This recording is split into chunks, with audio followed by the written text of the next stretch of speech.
এখনও মুস্তাফিজুর রহমানকে ভুলেনি Chennai super Kings. মুস্তাফিজের পারফরম্যান্সই বাঁচিয়ে রাখবে চেন্নাইয়ের শিবিরে মুস্তাফিজকে আজীবন মনে করিয়ে দিবে মুস্তাফিজের কথা। মুস্তাফিজকে বিশ্বকাপের জন্য শুভেচ্ছা জানালো চেন্নাই সুপার কিংস ও মহেন্দ্র সিং ধোনি, ঋতুরাজ গায়কোয়াদ এবং কোচ ডোয়াইন ব্রাভো।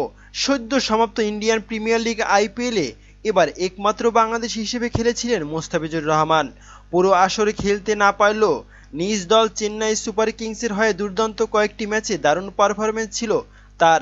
দক্ষিণ ভারতের শহর চেন্নাইয়ে এই ফ্র্যাঞ্চাইজিটি এবার আসন্ন বিশ্বকাপ উপলক্ষে নিজেদের খেলোয়াড় মুস্তাফিজকে জানালো এক বিশেষ শুভেচ্ছা।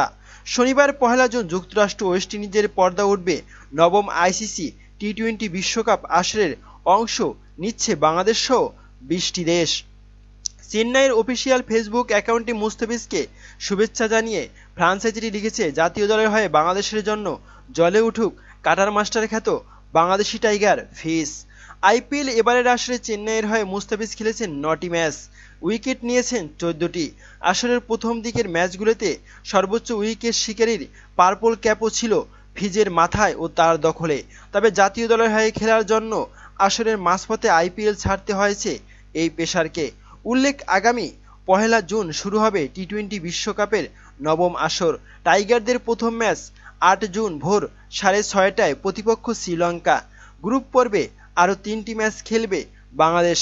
নেদারল্যান্ডস, নেপাল এবং দক্ষিণ আফ্রিকা বদে মাঠে নামবে নাজমুল হাসান শান্ত এবং কাটার মাস্টার মুস্তাফিজুর রহমানের দল, এবং সাথে থাকবেন মাহমুদুল্লাহ রিয়াদ, ভরসার প্রতীক এবং সাকিব আল হাসান, বিশ্বসেরা অলরাউন্ডার। প্রিয় দর্শক, মুস্তাফিজুর রহমানের এমন পাওনা এবং মুস্তাফিজকে ভুলতে পারে না চেন্নাই সুপার কিংস। কেন তাকে ভুলতে পারে না, এ বিষয়ে আপনার মতামত কি? আপনার মতামত জানাতে পারেন কমেন্ট করে কমেন্ট বক্সে।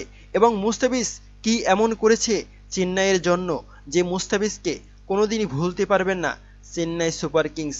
কারণ মুস্তাফিজুর রহমানের চেন্নাই সুপার কিংস প্রথম দিকে যে কয়েকটা ম্যাচ জিতেছে সেটা সম্পূর্ণই মুস্তাফিজুর রহমানের সুবাদেই জিতেছে।